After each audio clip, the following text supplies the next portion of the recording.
गांव गांव और गली गली में एक ही आवाज होगी। तब तो बसपा वाले भैया दूर में आएंगे, तो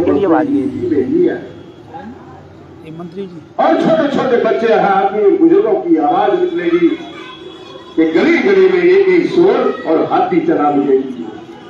तो आपका हाथी देखती हो जाएगा और तुम्हें कोई रोक नहीं पाएगा। इसलिए हम आपके बीच में आए हैं कि जाग उठो साथियों, अब घर घर माहौल बनाना है। जाग उठो साथियों, अब घर घर माहौल बनाना है और 2027 में बहुजनों की सरकार बनाना है। इसलिए ये भाजपा जाने वाली है। क्यों कि भाजपा ने आपके बच्चों की गले हलक में डालकर रोटी छीनी है, प्राइवेट सेक्टर में कर दिया है, सरकारी नौकरियां खा गया है और 15 लाख का वादा करके धर्म का झंडा दिखा रहा है। और कुंभ में धर्म के नाम पर हजारों लोगों को मर गए, उनको जेसीबी से खुदवा के दफन कर दिया।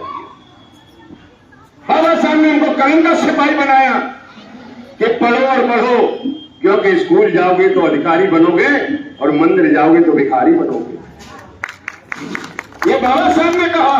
बाबा साहब ने हाथ में तुम्हें कलम दिया और देश के प्रधानमंत्री मोदी ने तुम्हें हाथ में क्या दिया कि जाओ लाइन लगाओ, राशन वाले की दुकान पर अंगूठा लगाओ और 5 किलो गेहूं ले आओ और केवल जिंदगी बने रहो, 5 किलो गेहूं खाए। तो अंगूठा छाप बनाया।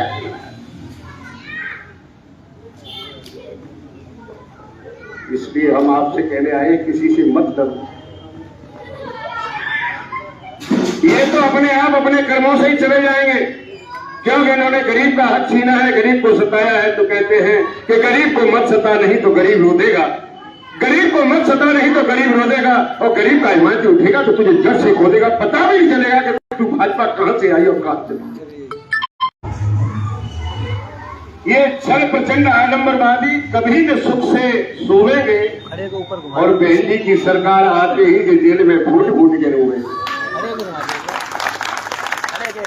इसलिए हम आपसे ये कहने आया हूं मैं कि अगर वो हाथ में नंगी तलवार लिए बैठे हैं तो इधर बसपा वाले प्यार का दामन बिछाए, क्योंकि हम करुणा मैत्री भाईचारे से ही सरकार बनाई और भाईचारे से ही सरकार बनेगी।